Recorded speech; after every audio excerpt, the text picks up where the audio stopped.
Hi, I'm Bob Barnes for Natural Video and the Birding Video Store. Come along with us as we visit Brazil's Pantanal during the dry season.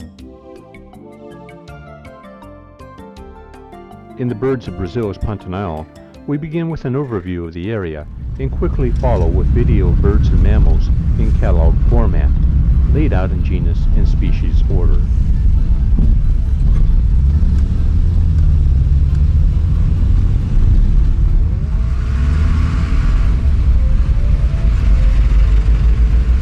We start our trip by flying into Cuiabá on the northern border of the Pantanal. Cuiabá is a robust city of about 1 million. The airport is on the outskirts, and by driving through the fringe of the city, you can quickly get to the road heading south.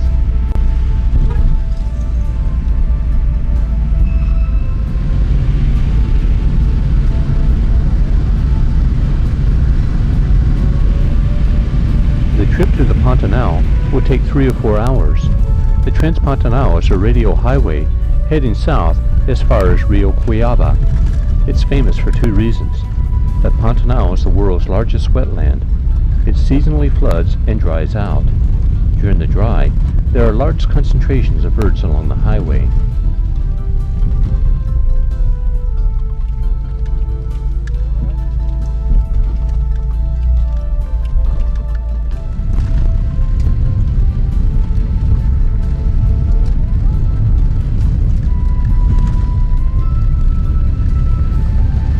Pantanal is also known for its bridges, over 100 in all.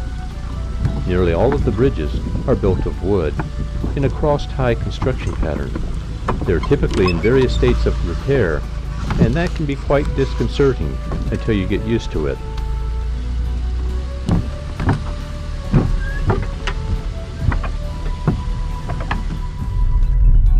If the bridges bother you, consider what the other traffic on the road is. A good portion of what little traffic there is are supply trucks of various kinds. They all weigh more than the car you're probably in, and they seem to do just fine.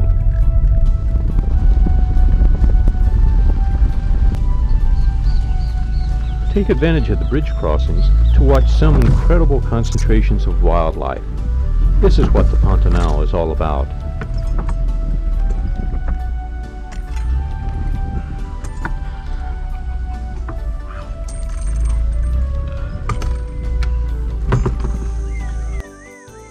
Be sure to take every opportunity you can to get out and walk the road.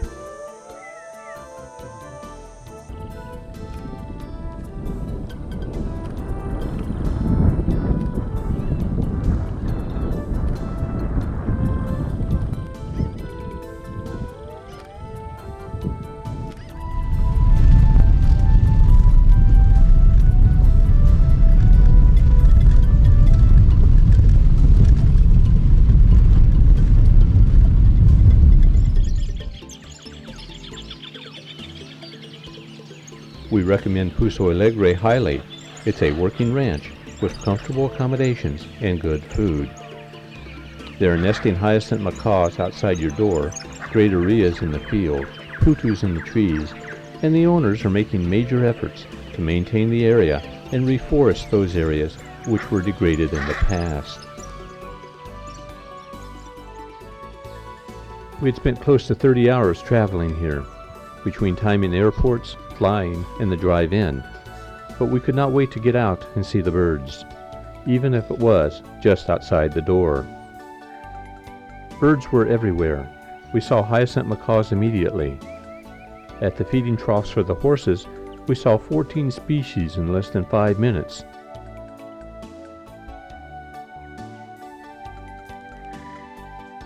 Outside the immediate compound, there are fields, forests, and marshes, all within short walking distances. Here and there are water holes. Greater Rheas and canary-winged parakeets mingle side by side, and all sorts of ibis, parrots, and parakeets, and other species are in the trees.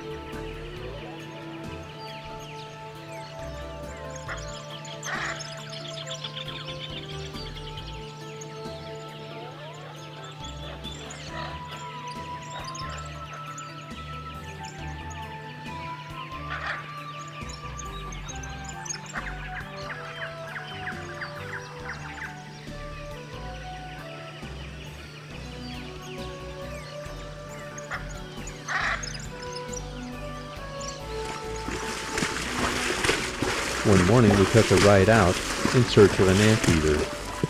As we rode through the marsh, even in the dry there's a lot of marsh here, we kept an eye out for the Caiman. They're generally non-aggressive, but don't like to be stepped on.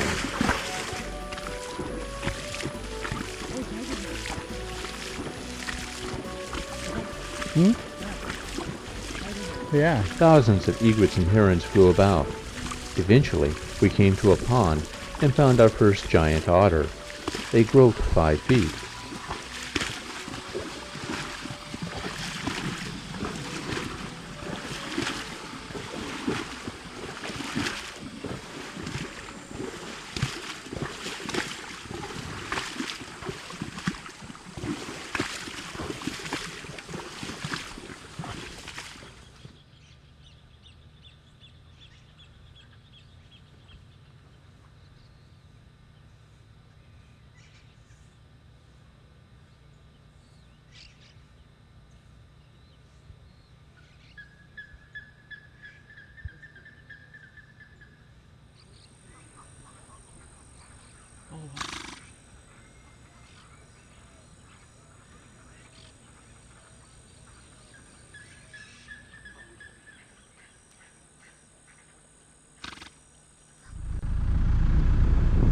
The next afternoon, we were off to a nearby river.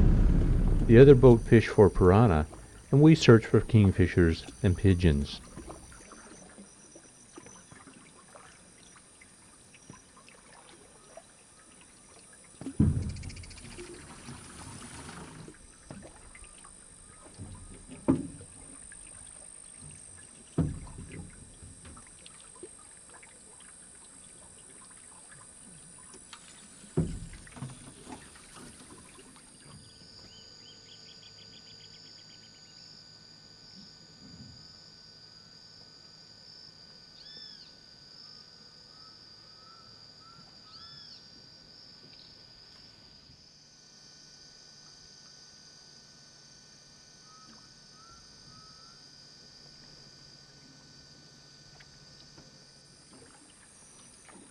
We spent a great afternoon drifting about, and as the sun set, we headed to our pickup point.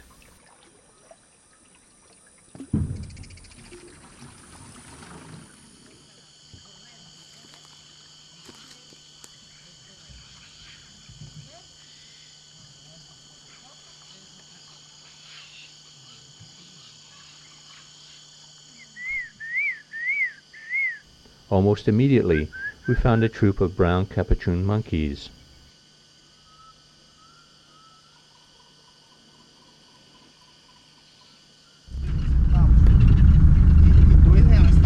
On our way back to the ranch, we looked for mammals and birds, spotlighting along the way. On this night, we found 2 Brazilian tapir, 2 ocelots, and a common putu.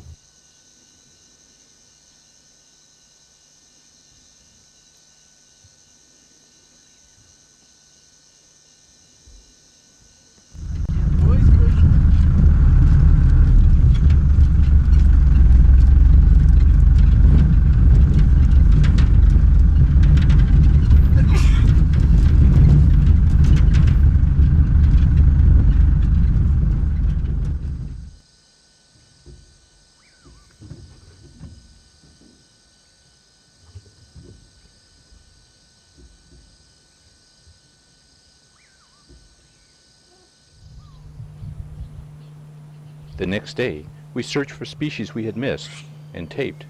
Sometimes taping is neither hard nor exciting.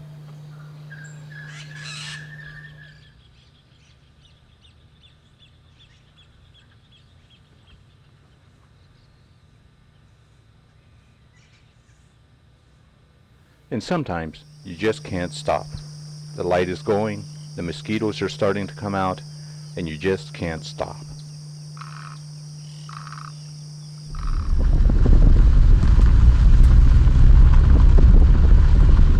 After a long stay at Pouso Alegre, we headed south to Santa Teresa, which is located on a river. While waiting for a boat, you can always take time out to pet the collared peccary.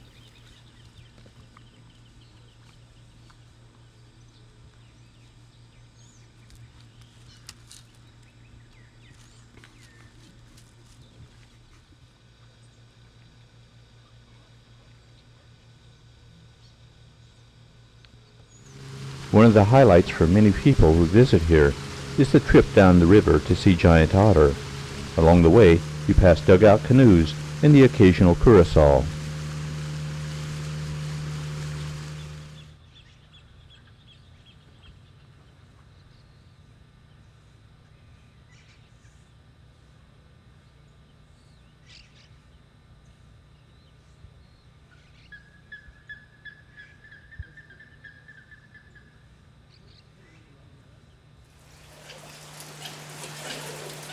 The next morning, we were surprised by rain, and surprised is the right word. During July and August, it only rained on 3 occasions.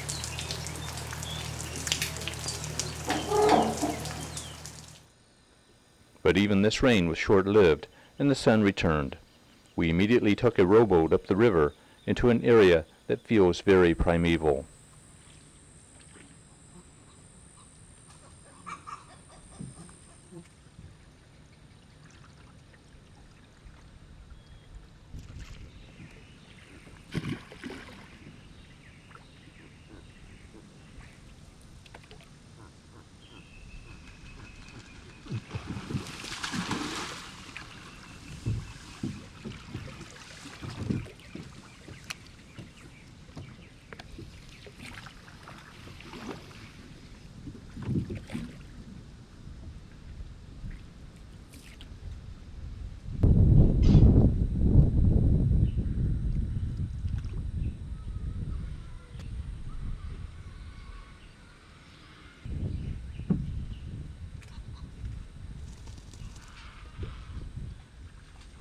There were giant otter here as well.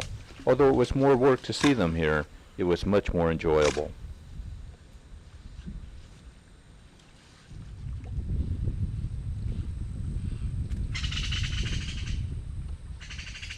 We found a place to get ashore. We were searching for Agami-Heron, Agami. We sank to our knees in mud as we stepped ashore. On our return, we approached the boat from a different perspective. It was much better.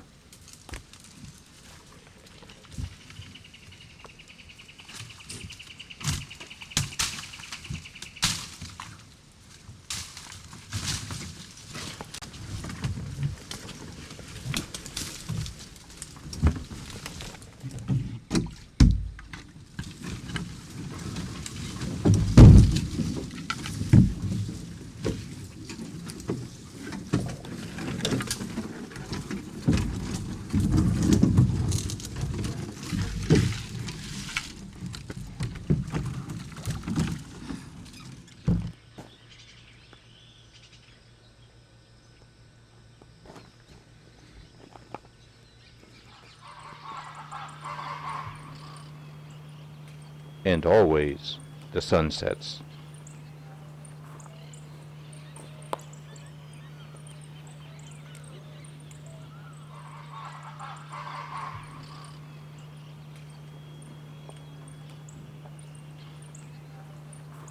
The greater Rhea is a large flightless bird which grows to over 5 feet tall and can weigh 75 pounds. It prefers open grassy habitat like that of the northern Pantanal. They are omnivores, eating grass, seeds, and small invertebrates. The one thing which distinguishes birds from all other living creatures is that they have feathers. The huge plumes of the greater Rhea are breathtaking. There are 2 species of Rhea in the world. Both have ranges which are restricted to southern South America. The greater Rhea is not found outside of the Campos of Brazil, Bolivia, and Argentina. The males maintain small harems. This and the fact that young birds stay with the male for about 5 months means that you often see this species in groups. The male greater Rhea maintains a communal nest on the ground. He incubates the eggs and cares for the young. Not an easy task. Nests may have close to 100 softball-sized eggs, although most have only 30 to 40.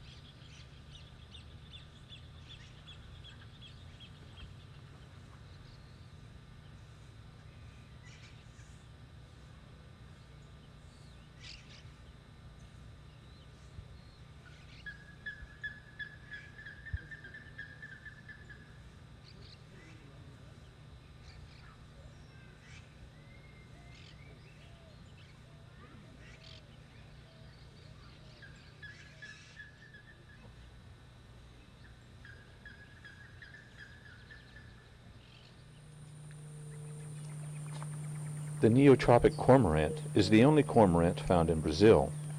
Its range extends from the southern U.S. to the southern tip of South America. They grow to more than 2 feet. Cormorants dive from the surface and have been known to eat crab as well as fish.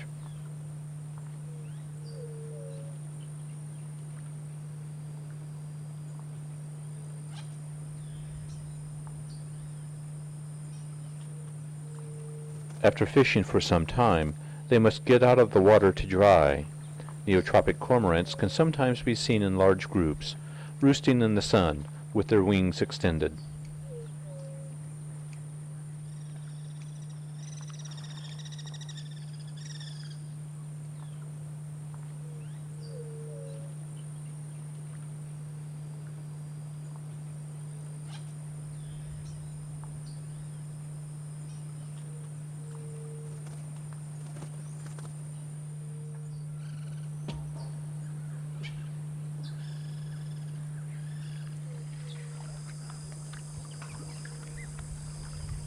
Many of the birds here seem to take on fish which seem quite large for them.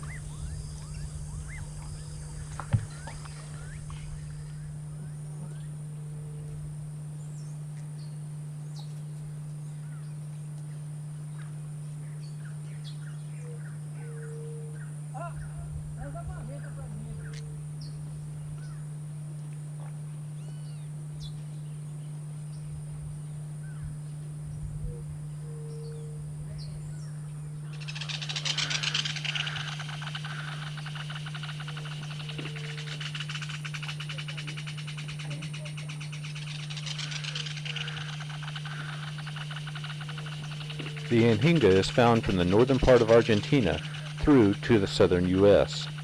It can grow to almost 3 feet and shares many behavior characteristics with the Neotropic cormorant. There are some interesting differences, however. Sometimes the Anhinga will simply submerge as it feeds, instead of diving. They soar with the best of them and can often be seen high in the sky with their long neck extended. And of course, there is that bill. Males are all black. Immature birds and females have buff-colored heads and necks.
Sometimes it will swim with its body submerged, leading to one of its common names, the snakebird.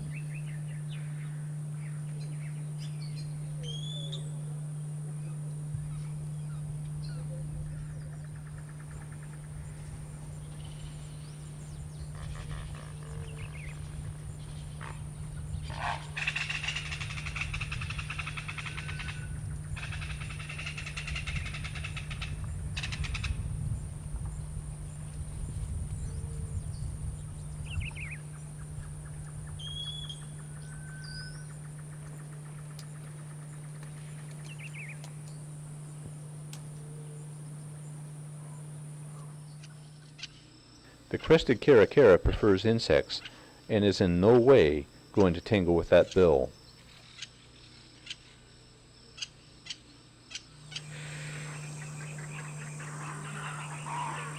At almost 2.5 feet, the Rufescent Tiger-Heron is about the same length as the Neotropic Cormorant. It's found from Honduras to northern Argentina. In other locations, I have found this species to be quite secretive.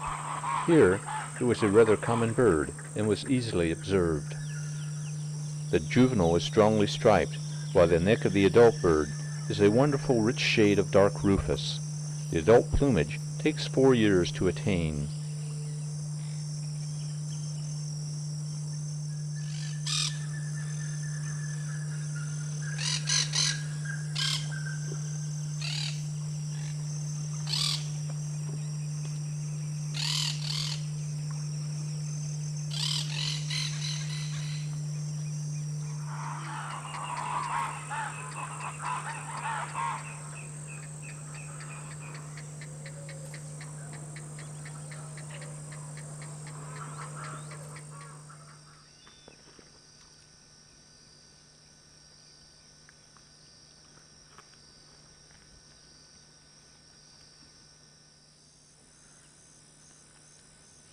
I can't get the whole body if you can. I'll try. Handle that.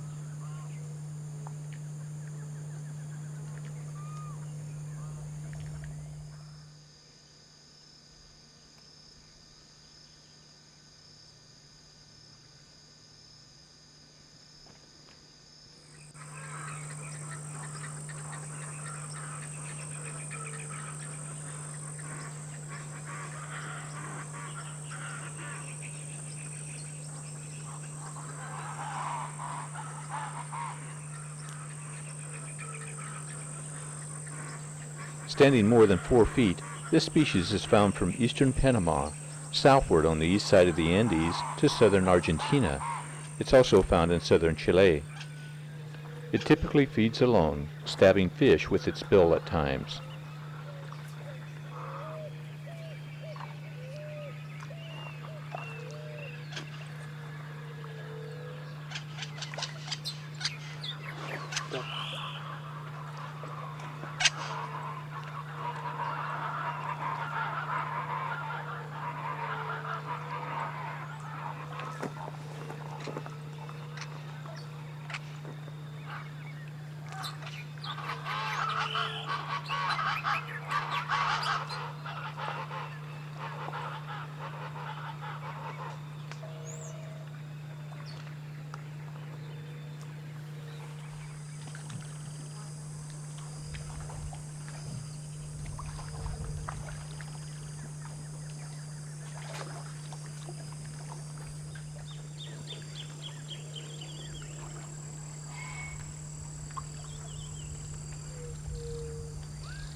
The great egret is a cosmopolitan species found in most of the world. It grows to about 3 feet. As we see later, they often roost in large flocks with other herons and egrets.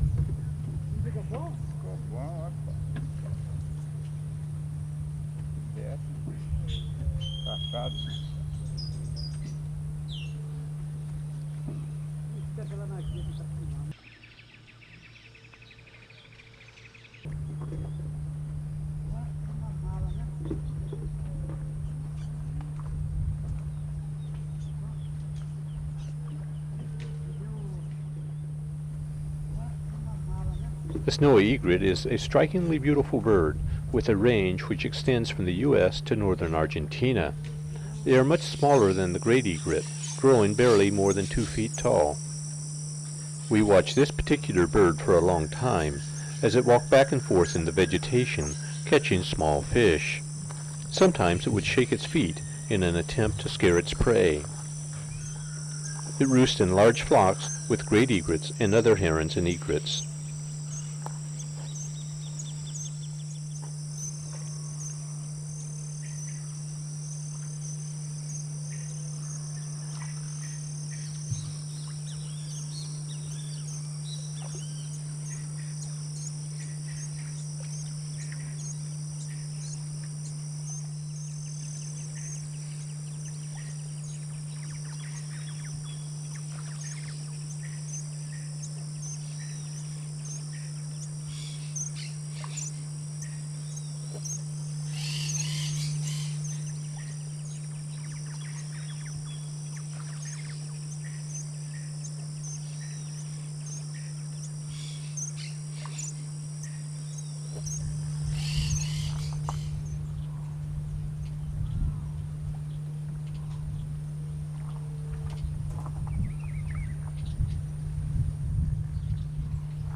Although the striated heron is not found in North or Central America, where it is replaced by the green heron, it's found in most of the rest of the world.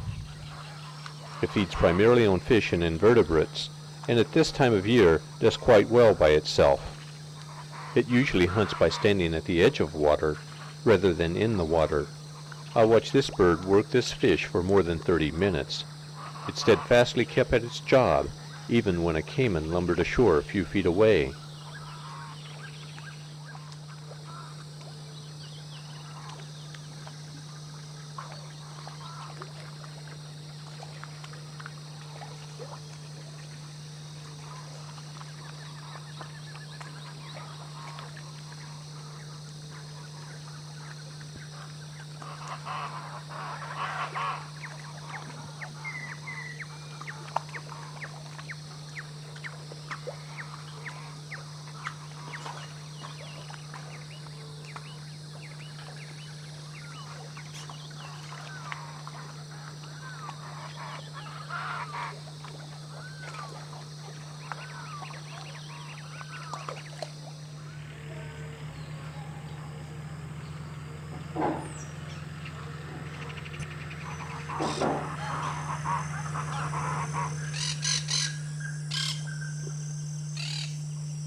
The capped heron is beautiful, simply beautiful.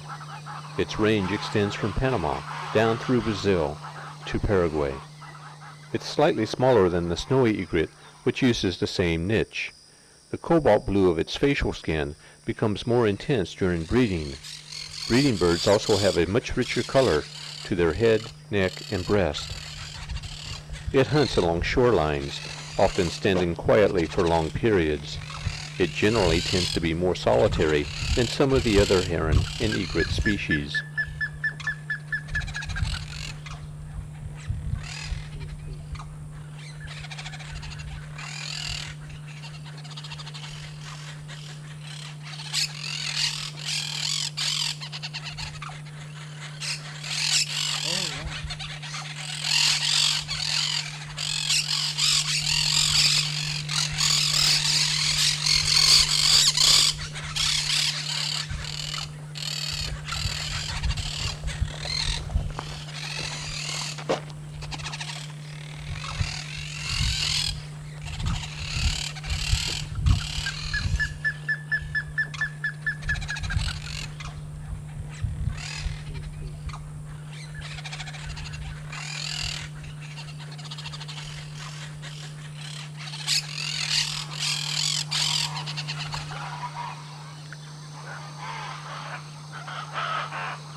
black-crowned night-heron is a cosmopolitan species which is nocturnal and generally roosts in trees near water. We found a number of these birds feeding during the day. At about kilometer 112, we found a roost of this species and a roost of boat-billed heron.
The boat-billed heron is a secretive bird which is not often seen.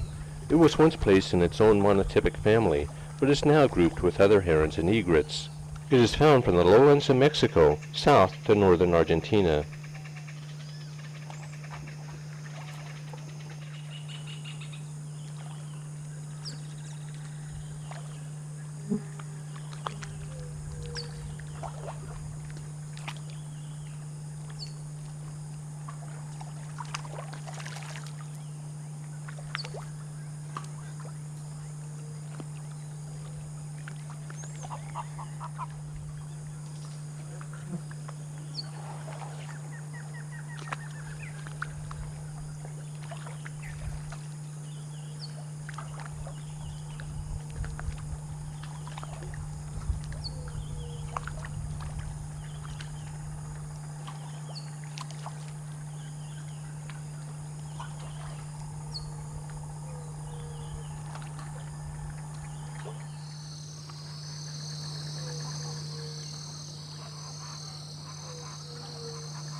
The bare-faced ibis has a range which is limited to South America, from Venezuela to northern Argentina.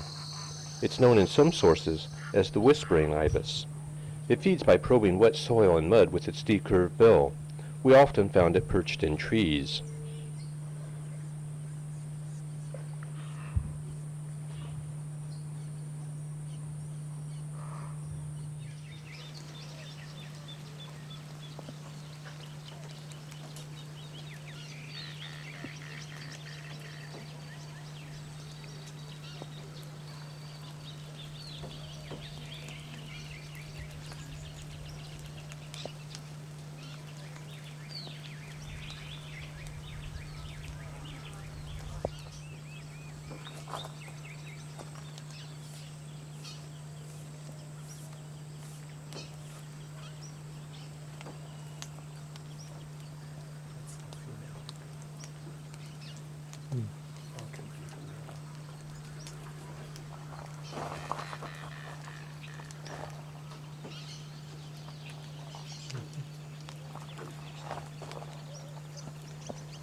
The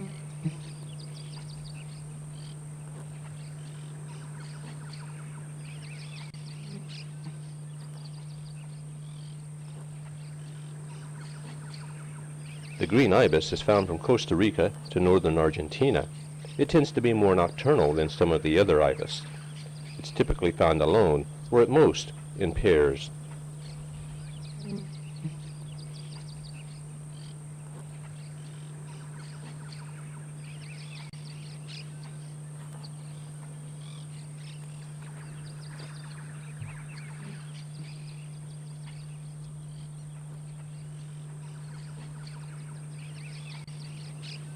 The Plumbeous ibis is found in southern Brazil, Bolivia, Paraguay, and northern Argentina. We often found this species perched in trees and often heard them calling loudly.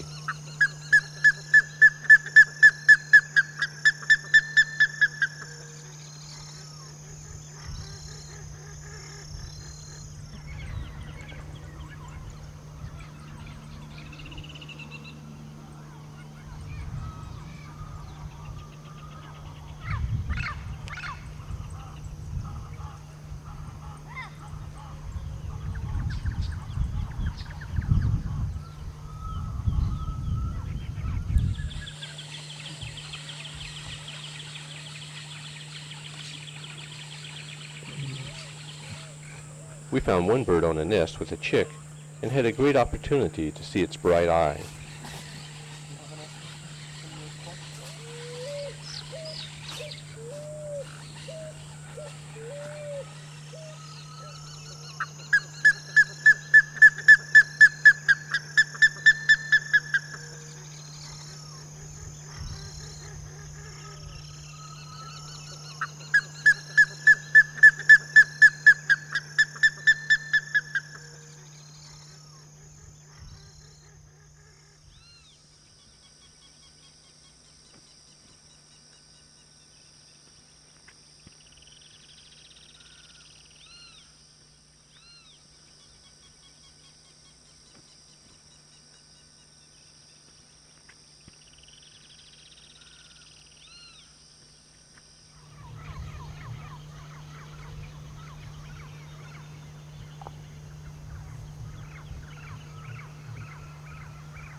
The buff-necked ibis is found from Venezuela southward to northern Argentina. I thought it was by far the most beautiful of the ibis species we saw.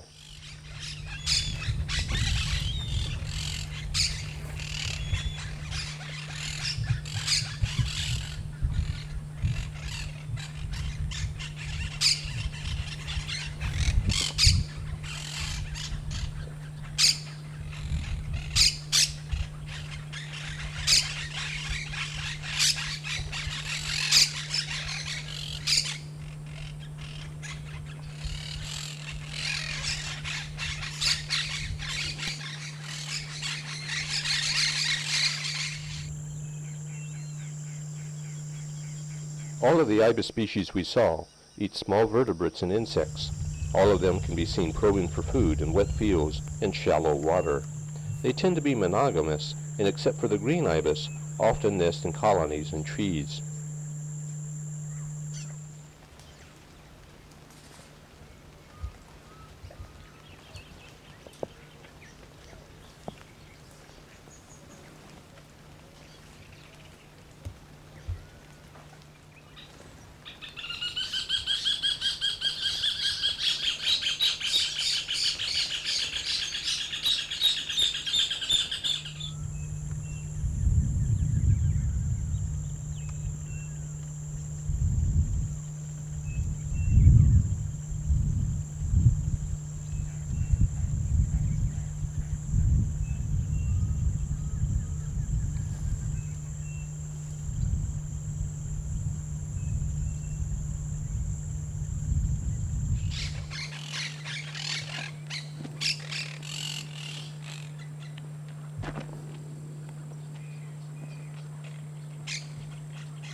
The wood stork is a large stork which has a range which extends from northern Argentina to the southern United States.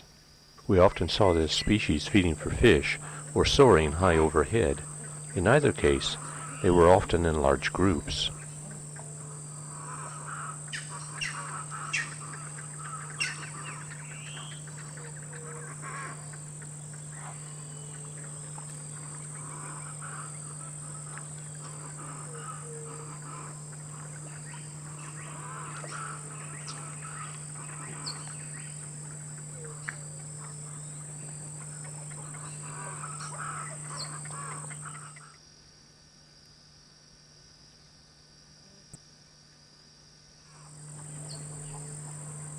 Note the size differential between the wood stork and the wattled hasana.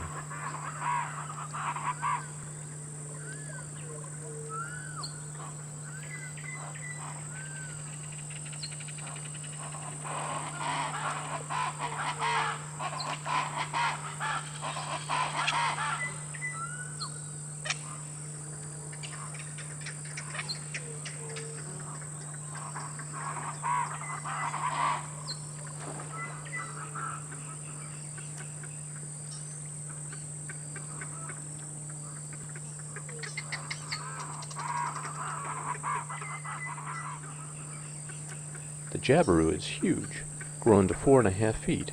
Its height is accentuated by its long legs and bulging neck. It's found from northern Argentina to southern Mexico. Although usually found alone, there are seasons and places where large groups gather, as we saw in the introduction. Jabiru nests are very large and are often used as apartment houses by other birds. We found several that the Jabirus were sharing with mock parakeet colonies, for instance. Most nests were active at this time of year, and the adults were busy shifting eggs or feeding young.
When I saw my first southern screamer, I dropped everything to focus intently on what I considered to be one of the most exotic birds in the world.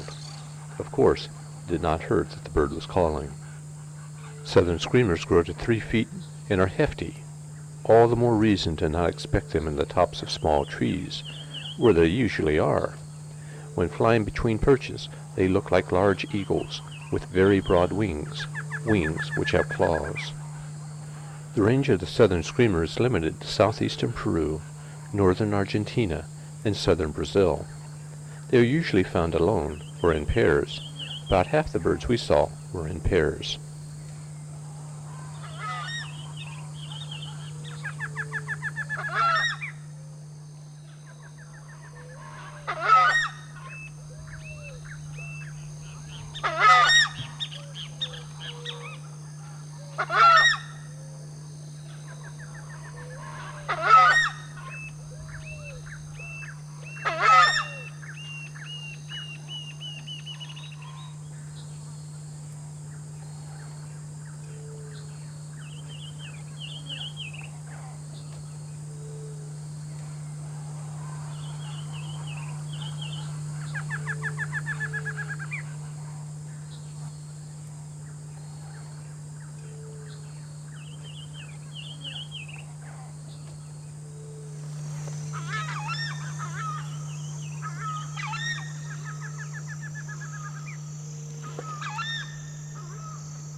Black vultures grow to 2 feet or more and have wingspans of about 4.5 feet.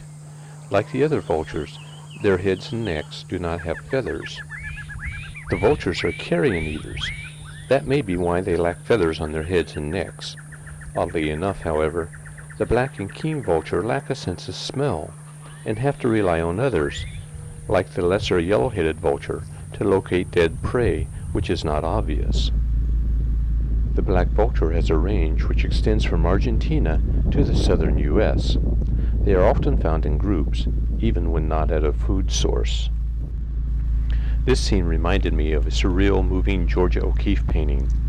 She often painted cattle skulls, and these black vultures like to... well, it was pretty neat.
The range of the lesser yellow-headed vulture is more restricted than that of the black vulture.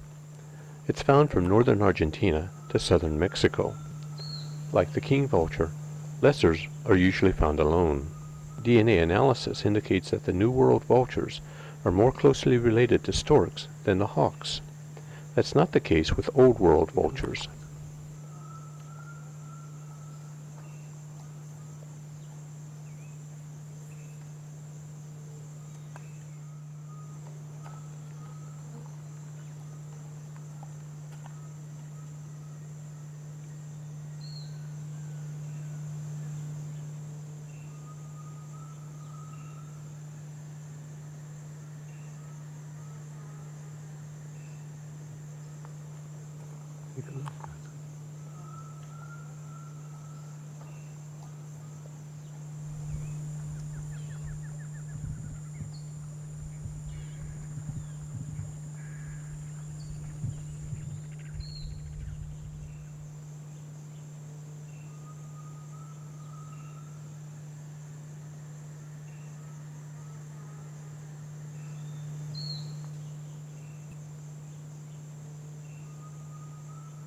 We only had one fleeting view of a king vulture on our trip, and that was from the back of a pickup.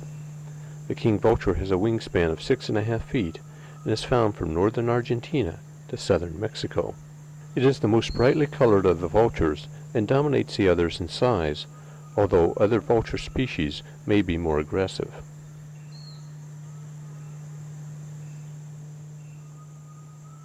Found from the lowlands of southern Mexico to northern Argentina, the gray-headed kite can sometimes be seen in the open areas of the Pantanal. It prefers to catch its prey of insects, birds, and small reptiles and mammals on the wing, which means that it's typically a canopy hunter. In the United States, many people travel to southern Florida in hopes of a fleeting sight of the snail kite. Here, it was one of the most common large birds. It ranges southward to Argentina. The adults are black and the immatures are mottled brown and white, but all have that dramatic beak. That beak is used to eat snails, which are abundant in the Pantanal and apparently easy to find during the dry. As a North American birder, I'm not sure that I ever got over the fact that I needed to ignore snail kites here and concentrate on other species.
The great black hawk is larger than the snail kite, 2 feet versus 1.5 feet in length.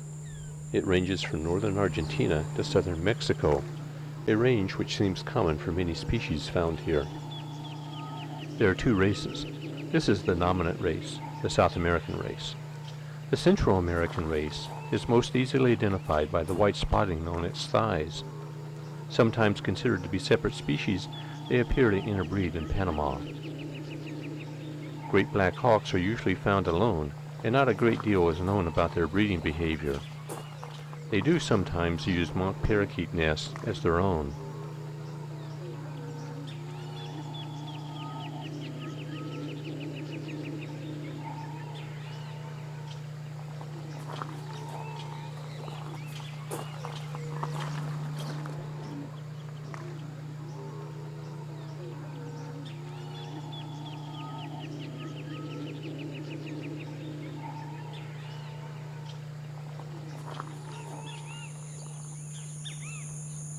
The Savannah hawk is intermediate in size between the snail kite and the great black hawk.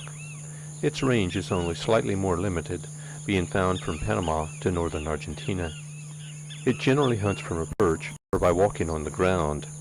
In addition to small vertebrates, it eats insects and can often be seen working the edge of a fire, waiting for various creatures to flush.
This brings us to the end of our first volume.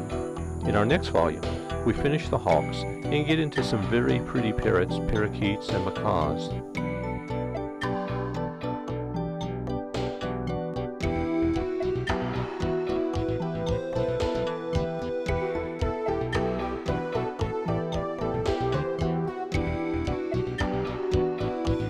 For the Birding Video Store, this is Bob Barnes. Good birding.